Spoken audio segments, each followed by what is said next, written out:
Hello. जी set PYQ series का 16 lecture है। आज हम लोग स्टार्ट करने वाले हैं 2019 का पेपर 2 का फर्स्ट पार्ट। ठीक है, 2019 में टोटल 66 क्वेश्चंस हैं जो फिजिकल, इनऑर्गेनिक, एनालिटिकल एंड सुप्रामोलिकुलर के हैं। बाद बाकी क्वेश्चन ऑर्गेनिक के हैं जिसको हम लोग चैप्टर वाइज में डिस्कस करने वाले हैं। ठीक है, ये 66 क्वेश्चन का आज फर्स्ट पार्ट है जिसमें हम लोग 33 क्वेश्चंस कंप्लीट करेंगे।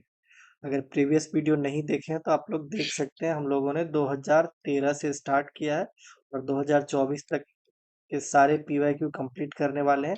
और आज 16 लेक्चर मतलब लेक्चर 15 हो चुका है कंप्लीट, तो प्लेलिस्ट में है, आप लोग देख सकते हैं। स्टार्ट करते हैं आज का first question. Identify the correct sequence which represent the increasing order of polarising power of cationic species. देखो, polarising power of cationic species ये किस पे डिपेंड करता है? ये डायरेक्टली प्रोपोर्शनल होता है चार्ज के और इनवर्सली प्रोपोर्शनल होता है रेडियस के। ठीक है, अब यहाँ क्या क्या दिया गया है? पोटाशियम प्लस, कैल्शियम 2+, मैग्नीशियम 2+ और बेरिलियम 2+। ठीक है, सबसे कम चार्ज इसका है तो सबसे पीछे तो यही रहेगा, तो ये दोनों को यही हटा दो।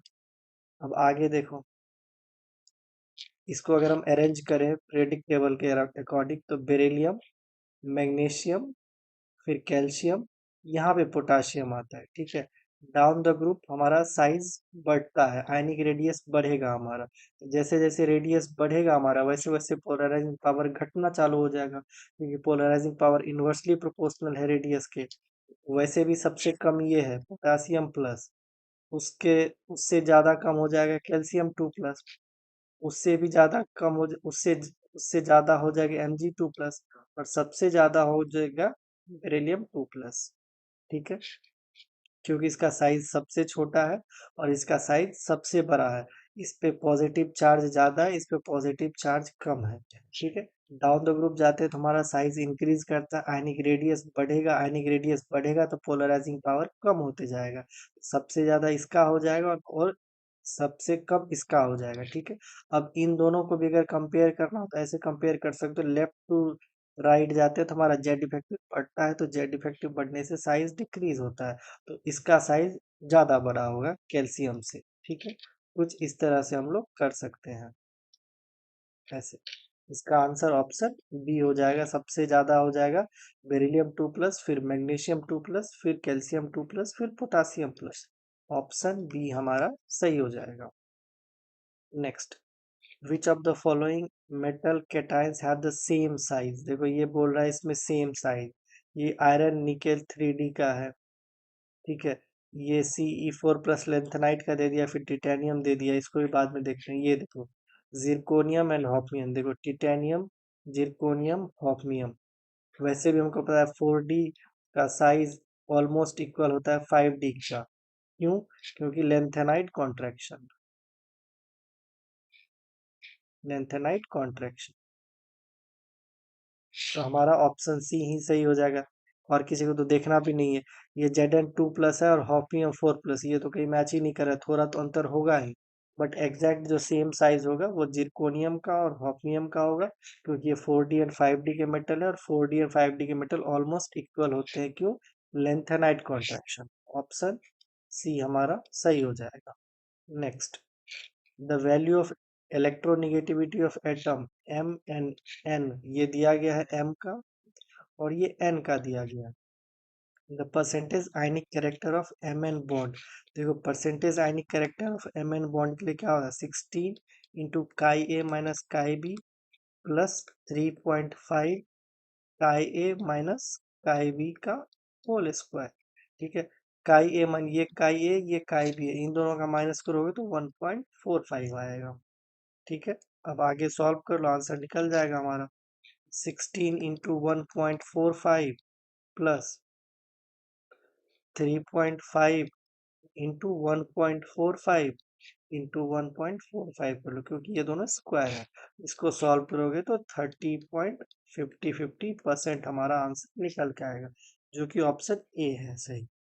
देखो, molecular shape of ClO2 minus BrF3 and ICl2 minus R, इसका लुईस डॉट स्ट्रक्चर बनाओ तीनों का, अपने आप समझ में आ जाएगा। सबसे पहले इसका ट्राई करते हैं। क्लोरीन आउटर मोस्ट में कितने 7 इलेक्ट्रॉन, एक माइनस चार्ज है तो 8 हो जाएगा। एक ऑक्सीजन डबल बॉन्ड बनाता है तो इसको डबल बॉन्ड दे दो, इसको डबल बॉन्ड दे दो। कितना लोन पेयर बच गया, 2 लोन पेयर। 2 लोन पेयर हटाओ, 2 लोन पेयर, 2 लोन पेयर। अब आगे बढ़ो। अब Br F3 ड्रॉ करो। ब्रोमीन टोटल 7 इलेक्ट्रॉन, 3 फ्लोरीन को दे दो, 1 2 3। तो कितने lone pair, 2 lone pair. 2 lone pair, 2 lone pair, इसको भी हटाओ, 2 लोन पेयर। ऑप्शन सी हमारा हट चुका है, मतलब ओवरऑल हमको यही निकालना पड़ेगा। ठीक है, ये ऑप्शन बी भी हट चुका है क्योंकि इसमें पहले ही निकल चुका है ये। ऑप्शन ए और डी हमको चेक करना है। देखो आयोडीन, वैलेंस शेल में टोटल 7 इलेक्ट्रॉन, एक माइनस चार्ज ये रहा, 8 इलेक्ट्रॉन। 2 क्लोरीन है, 1 क्लोरीन, 2 क्लोरीन, यहाँ क्लोरीन, यहाँ क्लोरीन। टोटल कितने electron lone pair, 3 lone pair. तो ये रहा 3। ऑप्शन डी हमारा सही हो जाएगा। ठीक है, next. Among the following, which pair the sulfur atoms do not have sp3 hybridization? तो sp3 hybridization कौन सा नहीं है ये पूछ रहा है। ठीक है, या तो एक एक करके निकालो, नहीं तो जहां नजर पड़े वहीं से सॉल्व करना स्टार्ट कर दो मेरी तरह। जैसे ये देखो SO3, सल्फर आउटर मोस्ट में कितने 6 इलेक्ट्रॉन, 3 ऑक्सीजन, तो 3 डबल बॉन्ड, यहाँ ऑक्सीजन, यहाँ ऑक्सीजन, यहाँ ऑक्सीजन। हमको sp3 निकालना है, मतलब एस्टेरिक नंबर इसका पहले फाइंड करो। एस्टेरिक नंबर मतलब number of sigma bond, 1 2 3। 3 sigma bond तो sp2। ठीक है, स्टेरिक नंबर 3 तो उसका sp2। अब SO2 का देखो, सल्फर आउटर मोस्ट में 6 इलेक्ट्रॉन, 2 ऑक्सीजन को दे दो, चलो चलो दे दिए 2 ऑक्सीजन को। अब इसका एस्टेरिक नंबर काउंट करो, 1 sigma bond, 2 sigma bond, plus एक लोन पेयर, ये हो गया 3। ये भी हमारा sp2 है, यानी दोनों sp3 नहीं है। तो हमारा आंसर ऑप्शन डी यही सही हो जाएगा। देखो स्टेरिक नंबर के लिए हम लोग क्या करते हैं, number of sigma bond plus number of lone pair. ठीक है, ये यहाँ से हम लोग स्टेरिक नंबर फाइंड करते हैं। और अगर 2 है तो sp, 3 है तो sp2, 4 है तो sp3, 5 है तो sp3d, 6 है sp3d2। ऐसे ही हम लोग बढ़ते रहते हैं। ठीक है, वैसे और किसी को चेक करना है तो कर सकते हो, जैसे SO42-, ये हमारा एक टेट्राहाइड्रल स्पीसीज है। कैसे, देखो 6 6 लोन 6 अनपेयर्ड इलेक्ट्रॉन है, एक ऑक्सीजन को यहाँ दे दो, एक ऑक्सीजन को यहाँ दे दो, एक ऑक्सीजन के साथ माइनस लगा दो, एक ऑक्सीजन के साथ माइनस लगा दो, क्योंकि SO4 2- है। ठीक है, तो यहाँ से हमको टेट्राहेड्रल निकल के आ जाएगा। कैसे, स्टेरिक नंबर देखो, 1 2 3 4, 4 सिग्मा बॉन्ड है, लोन पेयर तो है नहीं, तो 4 के करस्पॉन्डिंग sp3। ये बोल रहा है डू नॉट, ये ऑप्शन यहीं से कट जाएगा। उसी तरह H2S भी का भी देख लो। सल्फर आउटर मोस्ट में कितने 6 इलेक्ट्रॉन, 2 हाइड्रोजन को दे दो, इधर दे दिया, इधर दिया। एक लोन पेयर यहाँ बच गया, एक लोन पेयर यहाँ बच गया। इसका स्टेरिक नंबर काउंट करो, 2 sigma bond plus 2 lone pair, तो टोटल 4। 4 के करस्पॉन्डिंग sp3। हमारा ये ऑप्शन भी कट गया।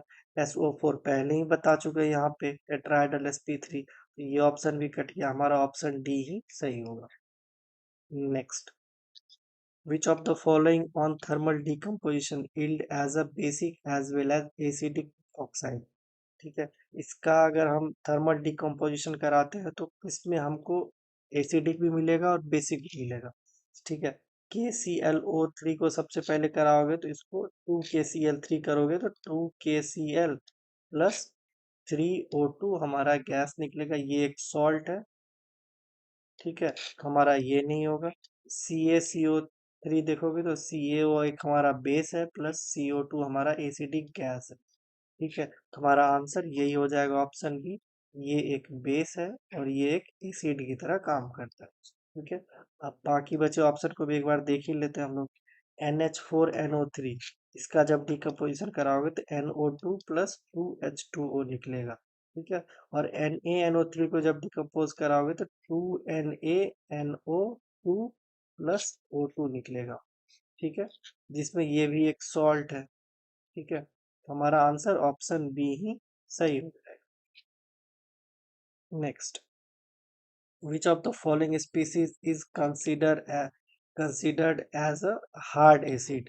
देखो हार्ड एसिड इससे पहले कितनी बार बता चुके हैं, अराउंड हमको लगता है 6-7 बार हम लोग बता चुके हैं, बट फिर भी एक बार यहाँ पे पीडीएफ में डाल देंगे, आप लोग पढ़ लेना। अभी इसको अब हम लोग डिस्कस नहीं कर रहे, टाइम वेस्ट नहीं करना है। हार्ड एसिड किसको बोलते हैं? जिसपे हाई पॉजिटिव चार्ज हो, हाई पॉजिटिव चार्ज हो। और अगर हाई पॉजिटिव चार्ज होगा तो साइज छोटा हो जाएगा अपने आप, साइज डिक्रीज। ठीक है। इस पे +1 पॉजिटिव चार्ज, इस पे -3 है तो इसको तो यही हटा दो, इसको इस पे +1 है, इस पे +4, आंख बंद करके ऑप्शन डी लगा दो, ये हमारा हार्ड एसिड ही है। ठीक है। यहाँ हार्ड एसिड पे लिखा गया या सॉफ्ट एसिड पे लिखा गया, यहाँ हार्ड बेस का लिखा गया है, सॉफ्ट बेस का लिखा गया, एक बार आप लोग ये पढ़ लेना। ठीक है। ऑप्शन डी हमारा सही हो जाएगा।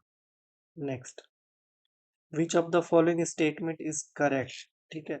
BF2 BCl3 are both Lewis acid and BCl3 is stronger than BF3। हमको यही स्टेटमेंट सही लग रहा है, बट एक बार देख लेते हैं इसमें क्या बोला गया है। BF3, पहले BF3 बना लो, फिर BCl3 भी बना लो। देखो दोनों का तो ऑक्टेट पूरा नहीं हुआ है, दोनों के पास वैकेंट ऑर्बिटल है, तो दोनों तो हमारा लुईस एसिड है, तो मतलब ये बात तो बिल्कुल सही है। ठीक है। BCl3 is Lewis acid but BF3 is not, इसको तो कट्टा मारो। ठीक है। दोनों हमारा लुईस एसिड है, यहाँ तक बात सही है, इसका इसका भी सही है, इसका भी सही है, लेकिन इक्वली है या नहीं है वो देखते हैं। देखो होता क्या है, BF3 में ये पी पाई बैक बॉन्डिंग होता है। देखो फ्लोरीन के पास जो हमारा अनपेयर्ड इलेक्ट्रॉन प्रेजेंट है, ये इसके वैकेंट ऑर्बिटल में डोनेट कर देता है, जिससे इसमें बैक बॉन्डिंग बढ़ जाती है। ठीक है। बैक बॉन्डिंग जैसे ही बढ़ेगा, इसका वैकेंट ऑर्बिटल अवेलेबल नहीं होगा दूसरे इलेक्ट्रॉन को एक्सेप्ट करने के लिए। ठीक है। इसलिए इसका लुईस एसिडिटी घट जाएगा। ठीक है। ठीक उसी तरह BCl3, इसके पास भी होगा अनपेयर्ड इलेक्ट्रॉन, ये भी डोनेट करना चाहेगा, लेकिन यहाँ पे ये पी पाई डी पाई बैक बॉन्डिंग होगा, जो कि उतना स्ट्रांग नहीं है। पी पाई बैक बॉन्डिंग ये ज्यादा स्ट्रांग है, और यहाँ पे पी पाई डी पाई बैक बॉन्डिंग होगा, क्योंकि यहाँ पे फ्लोरीन है, फिर यहाँ क्लोरीन है, फ्लोरीन से बड़ा साइज में, और ये डी पाई है इसके पास। ठीक है। तो ये इसको उतना ज्यादा डोनेट नहीं कर पाएगा बैक बॉन्डिंग में, यहाँ पे बैक बॉन्डिंग हमारा डिक्रीज करेगा, इसीलिए एसिडिटी बढ़ जाएगा। ठीक है। ये बैक बॉन्डिंग का कॉन्सेप्ट है, ये मेन ग्रुप का सबसे इंपॉर्टेंट टॉपिक है। ठीक है। Main group element. ठीक है। यहाँ पे बैक बॉन्डिंग के कारण BCl3 हमारा ज्यादा स्ट्रॉन्गर हो जाता है BF3 से, जो यहाँ फर्स्ट ऑप्शन में दिया गया है, ऑप्शन ए हमारा सही हो जाए। ठीक है। Next, the styx code for B4H10 is. देखो 2013 से सॉल्व कर रहे हो, पहली बार ये क्वेश्चन आया है, और ये इंपॉर्टेंट क्वेश्चन है, स्टाइक्स कोड फाइंड करना। इसके लिए अगर आप बोलो तो अलग से वीडियो बना देंगे, बट यहाँ पे हम लोग सॉल्व करते हैं। इसमें हम लोग दो तरह से जाते हैं। ठीक है। अगर बोरोन का वैल्यू 5 से कम हो, सॉरी 4 से कम हो, या फिर 4 से ज्यादा हो या बराबर हो। ठीक है। यहाँ पे देखो B4H10, B4H10 इसको सबसे पहले हमको कैसे लिखना है? B4H4। ठीक है। B4H4 लिखेंगे, और यहाँ पे H6 लिखना है, इन दोनों को बराबर करना, और यहाँ पे H6 लिखना है। यहाँ पे ये हमारा Q हो जाएगा। ठीक है। इसको हम लोग दो ऐसे टर्म में डिवाइड करेंगे, देखो यहाँ पे इवन था, यहाँ पे इवन था। ठीक है। इस क्यू को हम लोग दो ऐसे टर्म में डिवाइड करेंगे जो दोनों इवन हो। पहला हो तो हमारे पास यही बन के आएगा 2+4। ठीक है। या फिर 4+2। ठीक है। जो हमारा बड़ा होगा वो हमारा एस हो जाएगा, और जो हमारा छोटा होगा वो हमारा x हो जाएगा।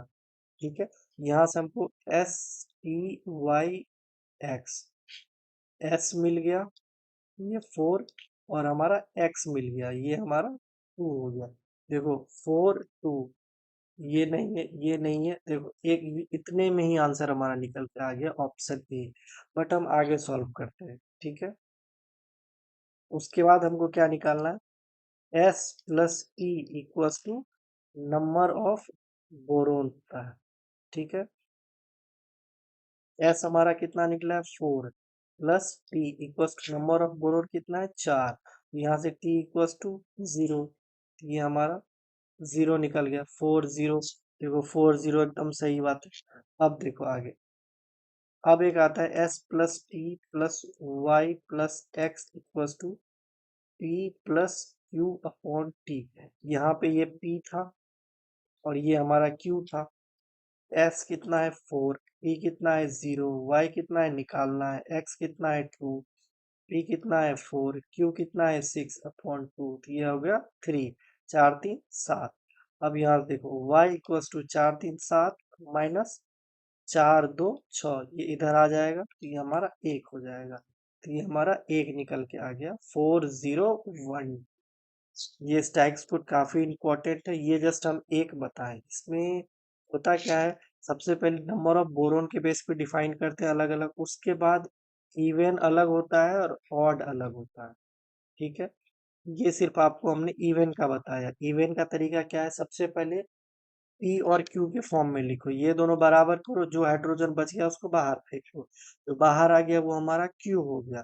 अब क्यू को दो ऐसे इवन नंबर्स में डिवाइड करो। ठीक है, जैसे 6 है तो 2 4, जो बड़ा है वो हमारा एस हो जाएगा, जो छोटा है वो हमारा एक्स हो जाएगा। ठीक है, उसके बाद यहाँ आ जाओ, S plus T equals to number of boron. S हमारा निकल गया, नंबर ऑफ बोरोन हमको पता है, वहां से हम टी निकाल लेंगे। उसके बाद एक ये फॉर्मूला अप्लाई करके हम लोग y का भी वैल्यू निकाल देंगे। एक ये इंपॉर्टेंट है, ये इंपॉर्टेंट है, और यहाँ का थोड़ा सा कचरा इंपॉर्टेंट। ठीक है, अगर आप लोग बोलोगे तो स्टैक्स कोड पे अलग से हम लोग एक वीडियो बना देंगे। ठीक है, इसका answer option A. Pick out the false statement from the following about ozone. देखो ओजोन की बात करोगे तो O3 मॉलिक्यूल्स होता है, इसका वाटर लाइक स्ट्रक्चर होता है, जिस वजह से इसका पॉइंट ग्रुप C2V होता है। इसके हाइब्रिडाइजेशन की बात करोगे तो sp2 होगा जब हमारे इसके साथ एक वन लोन पेयर अवेलेबल हो तो, अदरवाइज sp होता है। अब देखते हैं स्टेटमेंट क्या क्या देगा, हमको फॉल्स पूछ रहा है। ठीक है, ये ध्यान रखना है। Ozone is bent molecule, bent मतलब वाटर की तरह ही मॉलिक्यूल्स है विथ C2V पॉइंट ग्रुप, ये सही है। The central oxygen atom is sp2। ठीक, sp2 कब होगा, जब हमारे पास एक लोन पेयर प्रेजेंट हो, यानी ये भी स्टेटमेंट सही है। इट ऑक्सीडाइज H2S2SO4 SO2, देखो ये गलत है स्टेटमेंट है। क्यों गलत है, H2S प्लस के को जब हम ओजोन के साथ ऑक्सीडाइज करते हैं तो ये हमारा sulphur plus water plus O2 ये देता है। ठीक है, जब हमारा लो एक्सपोजर हो किसका, ओजोन का, तो अगर जब हाई एक्सपोजर हो तो वो भी एक बार देख लेते हैं। जब हाई हाई एक्सपोजर होगा किसका, ओजोन का, तो क्या होगा, तो कुछ नहीं होगा, जो होगा मंजूर खुदा होगा। इसमें SO3 2 माइनस और SO4 2 माइनस बनता है, बट SO2 कभी नहीं बनता है। यही हमारा फॉल्स स्टेटमेंट है, जो करेक्ट आंसर है।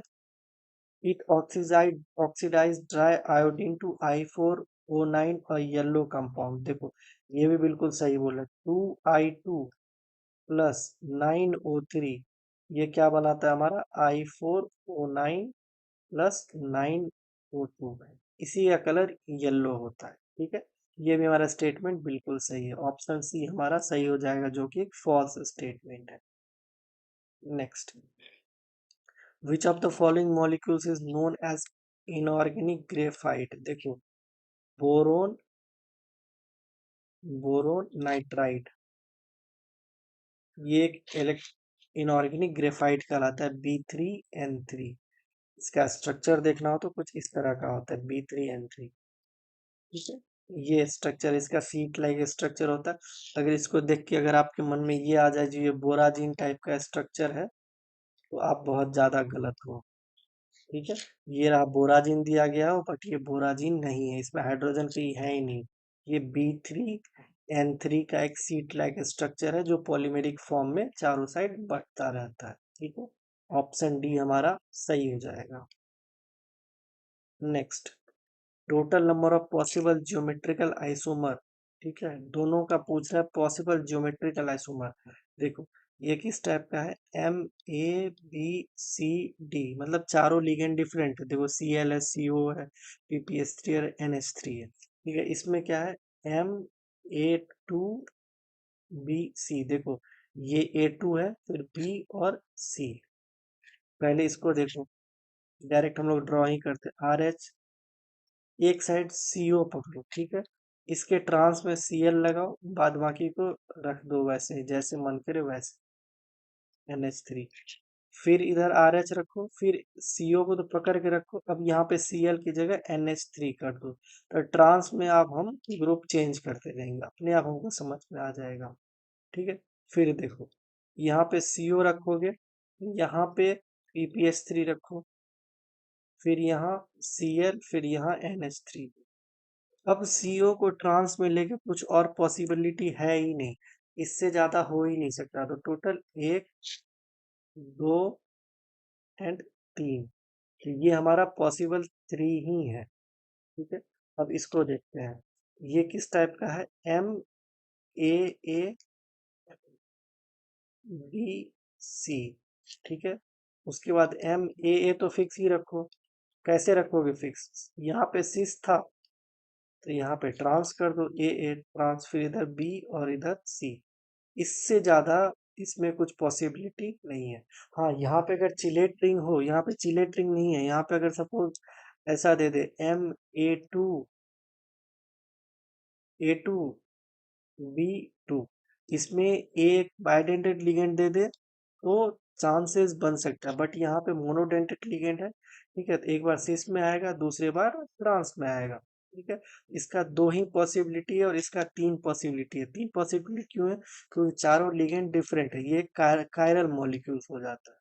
ठीक है, तो इसका आंसर ऑप्शन ये हो जाएगा 3 and 2, ऑप्शन सी हमारा सही हो जाएगा। Next, which of the following high spin complex has the largest CFSE। देखो, लार्जेस्ट CFSE मतलब क्या, ये EG में टूटता है, ये T2G में टूटता है। ठीक है, अब इसमें वैल्यू किसका CFSE सबसे ज्यादा किसका होगा, देखो जो नीचे है उसको हम लोग -0.4 से मल्टीप्लाई करते हैं, और ऊपर जो है उसको 0.6 से मल्टीप्लाई करते हैं। ये देखो, ये D5 है, इसका CFSE 0 आ जाएगा। ये D4 है, ये D4 है, और ये D3 है। ठीक है, D5 का 0 कैसे आ जाएगा, वो आप लोग ट्राई कर सकते हो खुद से। कैसे ट्राई कर सकते हो, देखो, 1 2 3 4 5, 0.4 into 3, ये करोगे तो -1.2 आ जाएगा, और 0.6 into 2 करोगे तो ये +1.2 आ जाएगा। ये 0 हो जाएगा इसका डायरेक्ट, इसलिए मैंने यहाँ ऐसे ही लिख दिया। उसके बाद देखो,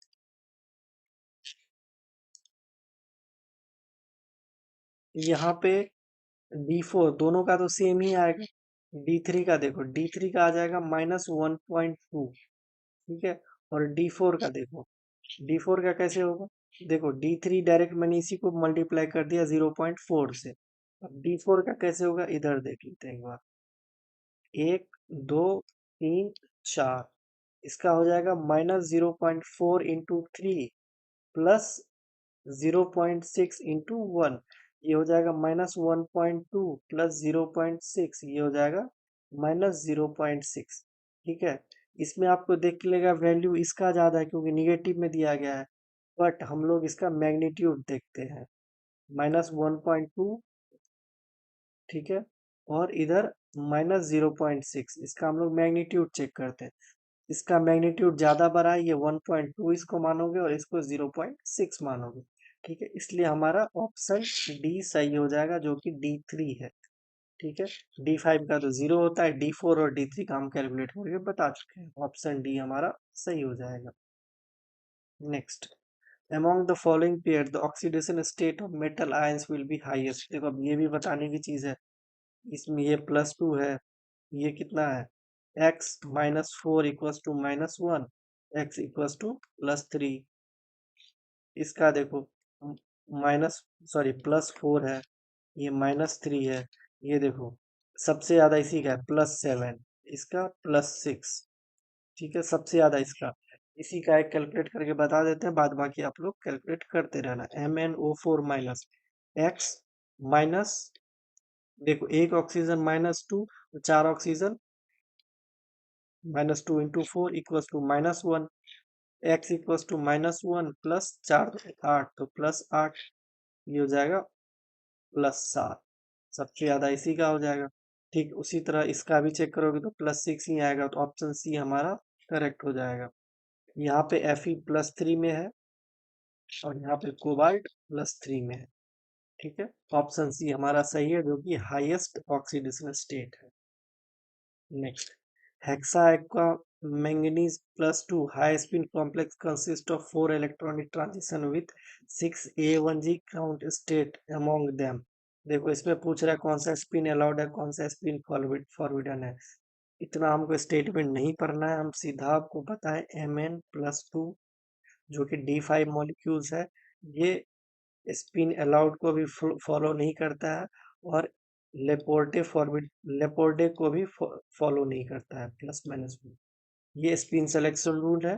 ठीक है, ये स्पिन अलाउड होना चाहिए प्लस सॉरी डेल्टा H = 0, और लेपोर्टे अलाउड होना चाहिए डेल्टा L = +-1, जो कि ये दोनों फॉलो नहीं करता है, इस वजह से ये कलरलेस होता है।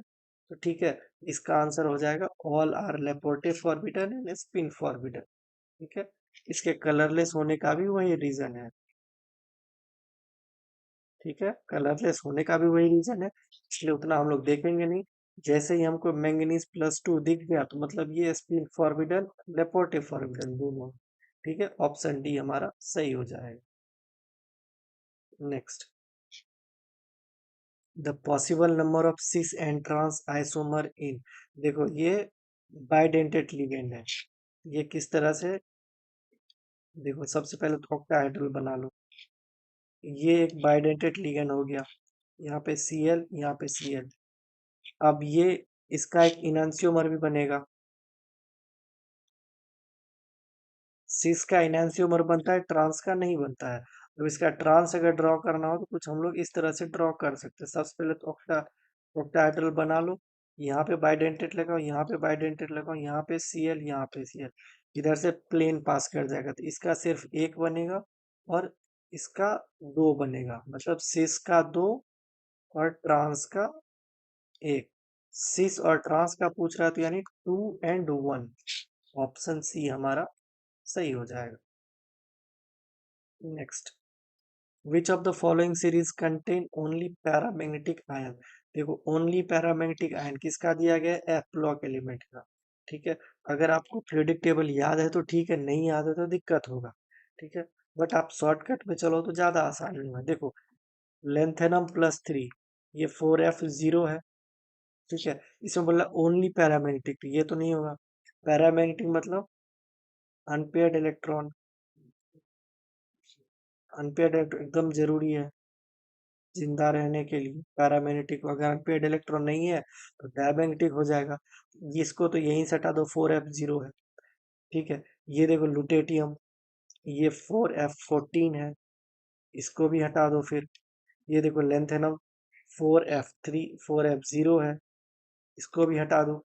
इन तीनों में तो एक एक डायमैग्नेटिक मॉलिक्यूल्स मिल गया, तो हमारा ऑप्शन बी ही बच गया, वही हमारा सही हो जाएगा।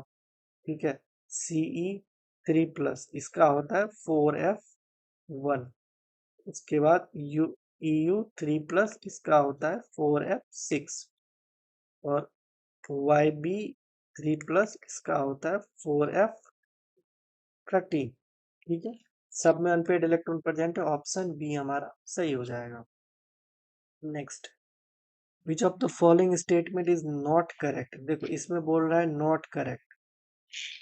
LaOH whole 3 react with CO2 gives lanthanum carbonate, ये बिल्कुल सही स्टेटमेंट है। ये होता क्या है, 2LaOH whole 3 plus 3CO2 gives La2CO3 whole 3 plus 3H2O। ठीक है, ये इसका रिएक्शन है, ये एकदम करेक्ट है। In presence of air, CeOH whole 4 slowly convert to CeOH whole 3, ये गलत स्टेटमेंट, ये उल्टा दे दिया गया। एक्चुअली CeOH whole 3 ऑक्सीडाइज होके CeOH whole 4 बनाता है, यहाँ पे उल्टा लिख दिया गया। हमारा करेक्ट आंसर यही हो जाएगा। LaOH होल 3 स्ट्रॉन्ग बेस, इसको हम लोग सही मान के चलेंगे। क्यों मान के चलेंगे? क्योंकि इसमें हम लोग लेंथेनम एफ ब्लॉक एलिमेंट की ही बात कर रहे हैं। ठीक है, तो एफ ब्लॉक एलिमेंट में LaOH होल 3 लेंथेनम का ऑक्साइड सही है, हाइड्रोक्साइड जो कि स्ट्रॉन्ग बेस है, तो ये इसको हम सही मान के चलेंगे। LuOH whole 3 dissolve into hot concentrated NaOH leading to the formation of Na3 LuOH whole 6, ये भी बिल्कुल सही है। LuOH whole 3 को जब हम हॉट कंसंट्रेटेड NaOH के साथ रिएक्ट कराते हैं, LuOH होल 6 3 माइनस बनाता है। ठीक है, 3 माइनस के जगह यहाँ पे Na3 लिखा गया, कोई ज्यादा चेंज नहीं है, तो ये भी हमारा सही स्टेटमेंट। ऑप्शन बी हमारा सही आंसर है, जो कि एक गलत स्टेटमेंट है। Next, with the addition of excess of ppS3 ligand in the hydroformylation reaction using, इस कैटलिस्ट की बात कर रहा है, क्या हो सकता है? RH HCO ppS3 होल 3, इसकी बात कर रहा है। ठीक है, और क्या क्या रहा है, with the addition of excess ppS3, इस लिगेंड में एक्सेस ppS3 डालेंगे तो क्या हो? सबसे पहले तो देखो 1 2 3 4 ppS3 ppS3 ppS3 H और C। इसको रिएक्शन में इन्वॉल्व होने के लिए इससे एक लिगेंड डिसोसिएट करना पड़ेगा, मतलब -ppS3 हमको डिसोसिएट करना पड़ेगा। ये हमारा एक स्क्वायर प्लेनर कॉम्प्लेक्स बन जाएगा। ठीक है, इसके बाद इसमें एडिशन ऑफ एल्कीन होगा। ठीक है, तो एक तो पहली बात, इसको हमको रिएक्शन चलाने के लिए हमको ppS3 डिसोसिएट करवाना पड़ेगा, और यहाँ पे बोला एक्सेस ऑफ ppS3 डाल देंगे तो क्या होगा? एक्सेस ऑफ ppS3 डाल देंगे तो रिएक्शन, तो हमारा रेट ऑफ रिएक्शन क्या होगा? रेट ऑफ रिएक्शन डिक्रीज कर जाएगा ना, यही होगा। एक तो हमको ppS3 निकालना है, ऊपर से और तुम ऐड कर दो तो हमारा रेट ऑफ रिएक्शन डिक्रीज कर जाएगा। ऑप्शन देखो, suppress the rate of reaction, ये सही है। इंक्रीज बिल्कुल नहीं, कंप्लीट ये भी नहीं। The rate of reaction remains intact, कैसे रिमेन्स इंटैक्ट? डिक्रीज करने वाला है बाबा। ऑप्शन ए हमारा सही हो जाएगा। ठीक है, next, in the following reaction produce A and B, देख लेते हैं, ये रिपीट हुआ है PYQ का। FeCO होल 4 2 माइनस रिएक्ट करेगा H3O प्लस से, ये हम ये हो जाएगा HFeCO होल 4 माइनस। उसके बाद फर्दर रिएक्ट करेगा तो ये हो जाएगा H2FeCO होल 4। ठीक है, ये हो जाएगा ऑप्शन सी।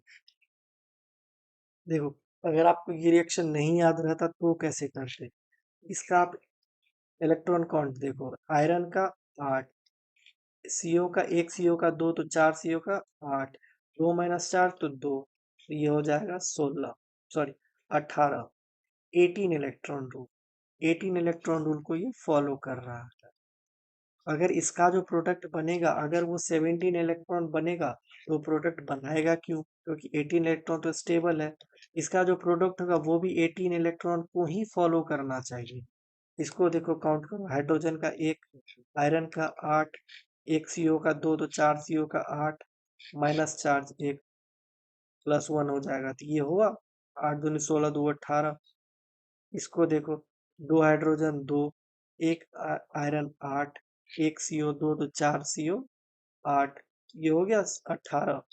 ये दोनों प्रोडक्ट 18 18 इलेक्ट्रॉन को फॉलो कर रहा है, इसलिए डायरेक्ट ऐसे लगा सकते हो। अब देखो यहाँ पे इसका देखो 1 8 8 17 कभी फॉलो नहीं करेगा, हटा दो। यहाँ पे 18 इलेक्ट्रॉन तो फॉलो करा, यहाँ देखो 2 8 8 प्लस 2, 8 दूनी 16, 2 18, 2 20, 20 इलेक्ट्रॉन कैसे फॉलो करेगा? इसको यहाँ से हटा दो, इसको भी हटा दो। अगर आप 18 इलेक्ट्रॉन को पता होता है 18 इलेक्ट्रॉन क्या है, तो वहां से भी आंसर लिख सकते थे, अगर आपको रिएक्शन नहीं आती है तो। वैसे रिएक्शन काफी इंपॉर्टेंट है, आप लोग को आना चाहिए। ठीक है, next. how many metal how many number of metal bond are present in IR4CO12? देखो मेटल मेटल बॉन्ड के लिए 18n minus total valence electron upon 2 ऐसे करते हैं। 18n 18 इंटू कितने मेटल है? 4। टोटल वैलेंस इलेक्ट्रॉन देखो, आयरन कहाँ पे आता है, सॉरी इरिडियम कहाँ कहाँ पे आता है? कोबाल्ट रोडियम इरिडियम, यानी 9 इंटू 4 प्लस 2 इंटू 12 कितना हो गया? 9 चौके 36, 12 दूनी 24, तो हो गया 60/2।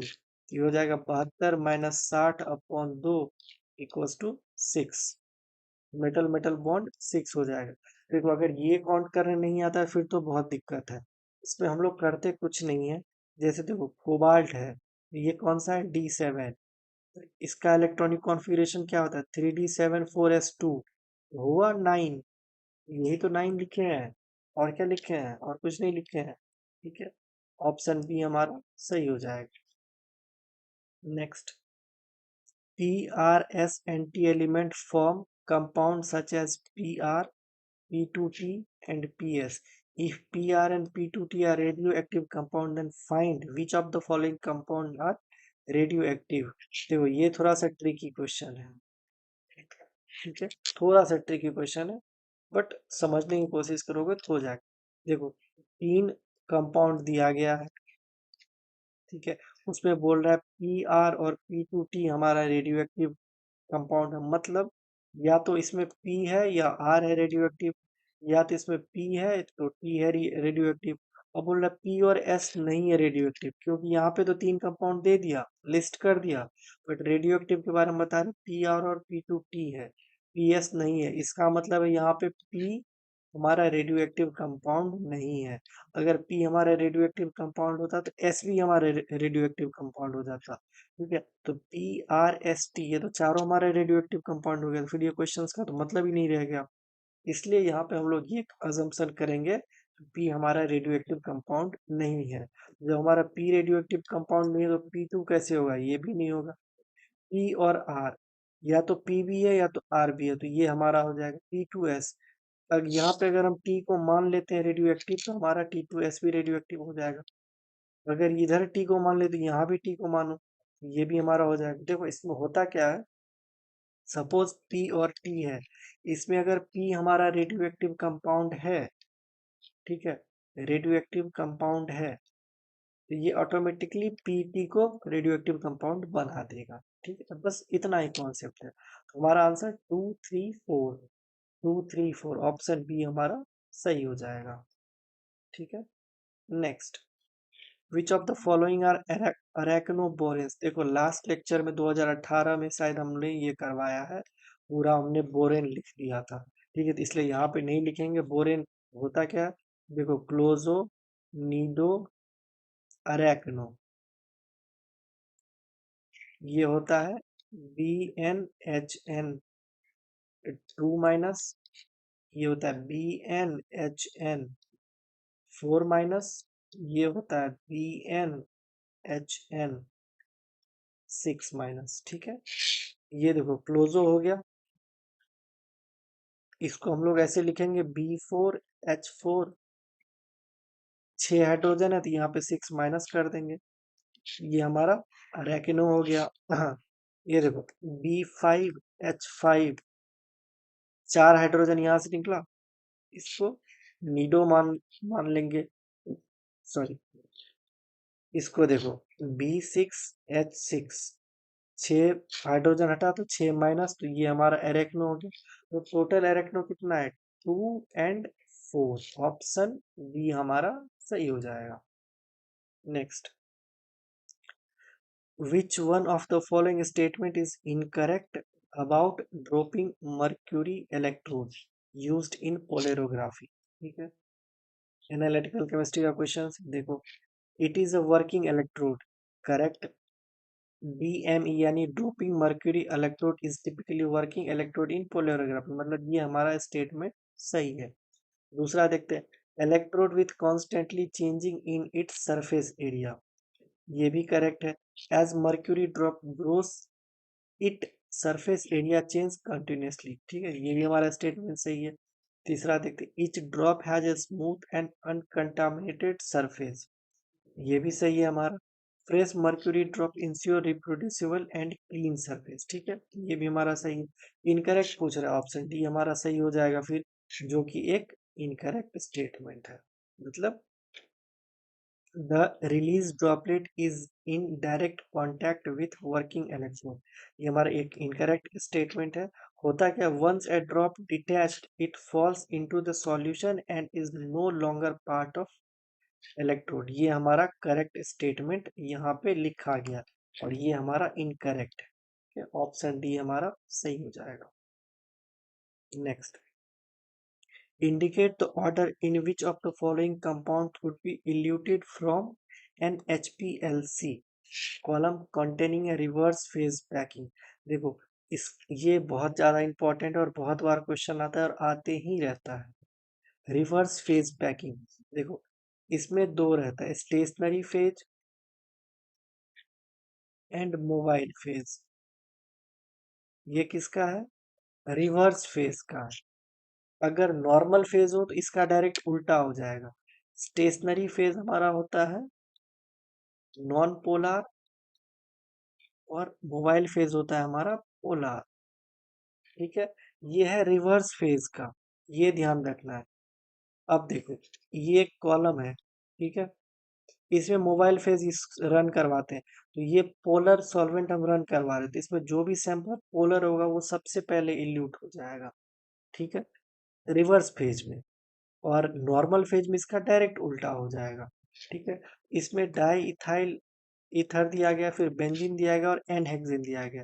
सबसे ज्यादा जो पोलर है वो डाई इथाइल ईथर है। क्यों है डाई इथाइल ईथर, इसमें हमारा ऑक्सीजन इलेक्ट्रोनेगेटिव एक एलिमेंट है। देखो डाई इथाइल ईथर होता क्या है, ethyl group C2H5 C double bond O C2H5, कुछ यही हुआ डाई इथाइल ईथर। इसमें इसके कारण जो हमारा ये बहुत ज्यादा पोलर मॉलिक्यूल्स है, सबसे पहले यही इल्यूट होगा। उसके बाद बेंजीन भी हमारा नॉन पोलर है और एन हेक्सेन भी हमारा नॉन पोलर है। बट अगर मोर नॉन पोलर की बात करोगे तो एन हेक्सेन हमारा मोर नॉन पोलर है कंपेयर टू बेंजीन, ठीक है। इसीलिए सबसे पहले डाईथाइल ईथर निकलेगा, उसके बाद हमारा बेंजीन मॉलिक्यूल्स निकलेगा, उसके बाद सबसे लास्ट में एन हेक्सेन निकलेगा, क्योंकि ये नॉन पोलर है, ये स्टेशनरी फेज के साथ चिपक जाएगा, ठीक है। जो पोलर है वो सबसे पहले निकलेगा और जो नॉन पोलर है वो सबसे बाद में निकलेगा, तो ये नॉन पोलर सबसे बाद में निकलेगा और ये पोलर सबसे पहले निकलेगा। ऑप्शन ए हमारा सही हो जाएगा। Next, Itai Itai disease was caused due to toxic effect of cadmium, ये तो बस याद रखने की चीज है और कुछ नहीं है। सबसे पहले कहाँ हुआ था, जापान में। कब हुआ था, 1960 में। बस ऑप्शन डी हमारा सही हो जाएगा। Next, which of the following statement is not true about rubredoxin. देखो रुब्रीडॉक्सिन क्या होता है हमारा, Fe1S0, इसको बोलते हैं रुब्रीडॉक्सिन। S0 मतलब नॉन लेवाइल सल्फर, नॉन लेवाइल सल्फर, ठीक है। मतलब आप देखो, इसका स्ट्रक्चर कुछ इस तरह से होता है, S16 S16 S16 और S16, ठीक है। ये हमारा एक टेट्राहेड्रल मॉलिक्यूल्स है, ठीक है। इसमें FeS मतलब आयरन सल्फर प्रोटीन होता है, तो ये हमारा करेक्ट स्टेटमेंट है। इस ये एक बैक्टीरियल प्रोटीन है जिसका मॉलिक्यूलर वेट 6000 के अराउंड होता है, ठीक है। इट कंटेन्स लेवाइल सल्फर, ठीक है। आगे बढ़ो, it consist of A tetrahedron like structure with iron present at the centre, ये भी सही है। हमारा ऑप्शन सी ही सही हो जाएगा, जो कि एक गलत स्टेटमेंट है। ये बोल रहा है इट कंटेंट्स लेवाइल सल्फर, मतलब इसमें एक भी लेवाइल सल्फर नहीं है, ये सारे के सारे नॉन लेवाइल है। ठीक है, और यहाँ जो मैंने लिखा है S0, ठीक है, यहाँ जो मैंने लिखा है S0, इसका मतलब है लेवाइल सल्फर, मतलब FeS0 में एक भी लेवाइल सल्फर नहीं है, इसलिए S0 लिखा हुआ है। ऑप्शन सी हमारा सही हो जाएगा। ठीक है, इसके रिगार्डिंग अगर कुछ और जानना चाहते हो तो देख सकते हो। इसका ऑक्सीडाइज्ड फॉर्म होता है और रिड्यूस्ड फॉर्म भी होता है। ठीक है, ऑक्सीडाइज फॉर्म में Fe+3 रहता है और रिड्यूस फॉर्म में Fe+2 रहता है। ठीक है, ये हमारा पैरामैग्नेटिक होता है और ये भी हमारा पैरामैग्नेटिक होता है। पैरामैग्नेटिक हो गया, ESR एक्टिव हो गया, तो ये भी ESR एक्टिव हो गया। ठीक है, ये हमारा कलरलेस होता है और ये हमारा कलर्ड होता है। कलर्ड अगर पूछे क्यों होता है तो वो लिख सकते हो LMCT, ligand to metal charge transfer. ठीक है, बट इसका आंसर ऑप्शन सी है, रूब्रिडॉक्सिन Fe1S0, मतलब इसमें एक भी S0 मतलब एक भी लेवाइल सल्फर नहीं है। ऑप्शन सी हमारा सही है। Next, the EPR spectrum of magnetically diluted oxo complex is, ये दिया गया है, आई वैल्यू दिया गया है, गिव्स नंबर ऑफ लाइंस पूछ रहा है। देखो नंबर ऑफ लाइंस के लिए होता है 2Ni+1। इसमें वेनेडियम का मॉलिक्यूल्स एक है तो स्पिन एक है हमारा, 2 × 1, आई हमारा दिया गया है 7/2+1। यहाँ से इसको काटा मारो तो टोटल हमारा 8, इसमें टोटल 8 हाइपरफाइन लाइन है। ऑप्शन सी हमारा सही हो जाएगा। Next, which of the following CO stretching modes in NiCO4 are IRH। देखो ये काफी लंबा क्वेश्चन है, इसके लिए हमको पॉइंट ग्रुप, ये कैरेक्टर टेबल चाहिए होता है, कैरेक्टर टेबल। और उस साल के क्वेश्चन पेपर मैंने देखा कैरेक्टर टेबल नहीं दिया गया था, इसलिए मैंने इसको ठीक से सॉल्व भी नहीं किया। अगर आपको इस टाइप का सॉल्यूशन चाहिए तो कमेंट कर देना, इसका मैं अलग से सॉल्यूशन निकाल दूंगा। इसमें होता क्या है, सबसे पहले हमको बॉन्ड वेक्टर निकालना पड़ता है। ठीक है, उसके बाद रिड्यूसिबल रिप्रेजेंटेशन निकालना पड़ता है, फिर उसको रिड्यूस करना पड़ता है, उसके बाद रिड्यूस कर दिए, उसके बाद उसको कैरेक्टर टेबल से मैच करना होता है, जो कौन सा पॉइंट ग्रुप हमारा मैच कर रहा है, IR एक्टिव है, कौन सा रमन एक्टिव है। तो ठीक है, इसका जो IR एक्टिव मोड है वो 81T2 है। ठीक है, ये हमारा IR एक्टिव मोड है। ठीक है, ये एक टेट्राहेड्रल मॉलिक्यूल्स है। पहले टेट्राहेड्रल मॉलिक्यूल्स का आप कैरेक्टर टेबल याद रखो, अगर क्वेश्चन में नहीं दिया गया तो वो तो बहुत रेयरली किसी को याद हो, मुझे भी याद नहीं है character table, to be honest. ठीक है, इसका A1T2 है जो IR एक्टिव है। अगर आपको इस क्वेश्चन का सॉल्यूशन चाहिए तो कमेंट कर देना, मैं स्पेशली इसका अलग से सॉल्यूशन कर दूंगा। इसके सॉल्यूशन में लगभग 12 से 15 मिनट लग जाएगा। ठीक है, इसलिए अगर इस टाइप का क्वेश्चन अगर एग्जाम में आ जाए तो बाद में ट्राई करना, पहले ट्राई मत करना। ठीक है, ऑप्शन डी हमारा इसमें सही है। Next, which of the following statement are true for the following reaction. ठीक है, ये दिया गया है 9Be4+3H1 गिव्स 11B5+1N0। ठीक है, अब ये देखो क्या है, सबसे पहले तो ये हमारा न्यूक्लियर फ्यूजन रिएक्शन है। Nuclear fusion reaction, nuclear fusion reaction होता क्या है वो लिखना चाहो तो लिख सकते हो, वरना कोई दिक्कत नहीं है। देखो, nuclear fusion is a process in which two or more light element, मतलब छोटा element, light atom, atomic nuclei combine करता है। ठीक है, combined to form a heavier element. ठीक है, यह heavier atomic nuclei, atomic nuclei releasing a large amount of energy during this process. ठीक है, during this process. इसको सीधा सीधा शब्दों में अगर समझने की कोशिश करोगे तो दो लाइट एलिमेंट है जिसका एटॉमिक, देखो जो लाइट एटॉमिक न्यूक्लियर है वो कंबाइन होकर एक हैवियर एटॉमिक न्यूक्लियर बनाता है और इस प्रोसेस में large amount of energy release होती है। ठीक है, इसमें देखो ये दो लाइट एलिमेंट है मिलकर एक ये बड़ा एलिमेंट बनाया और ये एनर्जी रिलीज हुई है। ठीक है, ये एक फ्यूजन रिएक्शन है। It is a natural nuclear reaction, ये बिल्कुल गलत बात है। Number of neutron remains intact, यहाँ पे न्यूट्रॉन हमको काउंट करना पड़ेगा। देखो इसमें टोटल 5 न्यूक्लियर है, न्यूट्रॉन है, इसमें टोटल 2 न्यूट्रॉन है, इधर लेफ्ट साइड 7 हो गया, इसमें देखो 6 न्यूट्रॉन है और यहाँ पे इसमें 1 है, तो टोटल 7। तो मतलब 7 लेफ्ट साइड भी है, 7 राइट साइड भी है। Number of neutron remains intact मतलब बराबर ही है। हमारा ऑप्शन ए और 3 स्टेटमेंट सही है। ठीक है, ऑप्शन बी हमारा सही स्टेटमेंट है। Next, the physical interpretation of psi 2 is it represents the electron density at a given point around the nucleus. It pinpoints the represent of an electron at any given point around the nucleus. It has no relation to the electron density near the nucleus. It represents the probability of finding an electron at given point. देखो इसमें ये option और ये option दोनों सही है। अगर ज्यादा सही की बात करोगे तो ऑप्शन डी सही है।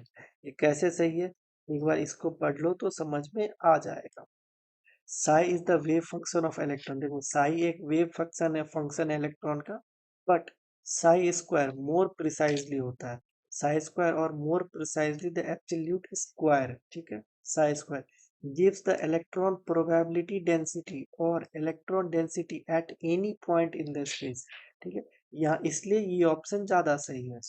This means it represents how likely it is to find an electron at the particular point around the nucleus। ठीक है, ये भी सही है, ये भी सही, लेकिन मोर सही हमारा ऑप्शन डी है। ठीक है, it does not pin point exact location, only the probability of density, मतलब इससे हमारा एग्जैक्ट पिन पॉइंट लोकेशन नहीं पता चलता है, प्रोबेबिलिटी डेंसिटी हमको पता चलता है कहाँ पे इसके होने की चांसेस ज्यादा है। ठीक है, ऑप्शन डी हमारा सही होगा। Next, radial part of N atomic orbital wave function depend on, देखो रेडियल पार्ट का फॉर्मूला हमको पता है n माइनस एल माइनस 1, ये हमारा n और l दोनों पे डिपेंड करता है। ठीक है, और n और l कहीं दिया गया नहीं है। ठीक है, तो हम लोग a और b को सही मान के आगे बढ़ जाएंगे। ऑप्शन इसका आंसर की में ऑप्शन बी दिया गया जो कि गलत है, वो सिर्फ n पे डिपेंड नहीं करता है, n पे और l पे दोनों पे डिपेंड करता है। एन हमारा क्या होता है, प्रिंसिपल क्वांटम नंबर, और एल हमारा होता है एजीम्यूथुअल क्वांटम नंबर। ठीक है, ऑप्शन बी हमारा सही हो जाएगा। Next, which of the following is not assumptions made by Huckel in molecular orbital theory. ठीक है, देख लो हकल हकल का मोलिकुलर ऑर्बिटल थ्योरी एक बार, only pi electron are consider sigma framework is treated as fix. ठीक है, ये एक अजम्पशन है। दूसरा, coulomb integral is taken as the constant for all carbon atom, मतलब कूलाम इंटीग्रल के बारे में इन्होंने बात किया। रेजोनेंस या ओवरलैप इंटीग्रल के बारे में इन्होंने बात किया। ओवरलैप इंटीग्रल के बारे में इन्होंने बात किया। एक्सचेंज इंटीग्रल्स के बारे में इन्होंने बात किया, बट हाफ इंटीग्रल के बारे में इन्होंने कहीं बात नहीं किया। ठीक है, और इसमें पूछ रहा है नॉट द एजम्पशंस, मतलब ऑप्शन बी हमारा सही हो जाएगा। ठीक है, कूलाम इंटीग्रल के बारे में क्या बोला, is taken as the constant for all carbon atoms. Resonance या ओवरलैप इंटीग्रल के बारे में क्या बोला, consider only between the adjacent atoms. overlap integral between sorry overlap integral between atomic orbital are neglected and exchange integral are not considered। तो बात किया है इन्होंने, बस हाफ इंटीग्रल के बारे में इन्होंने बात नहीं किया। ठीक है, तो आज हमारा 33 क्वेश्चंस हो गया। 2019 पेपर 2 पार्ट 1 इसको मान के चलो, ठीक है। ये कंप्लीट हो चुका है। इसके सेकेंड पार्ट में हम लोग 33 क्वेश्चंस और करेंगे, 2019 भी हमारा कंप्लीट हो जाएगा। और ऑर्गेनिक का क्वेश्चन एज यूजुअल जो बता चुके हम, चैप्टर वाइज में करने वाले हैं।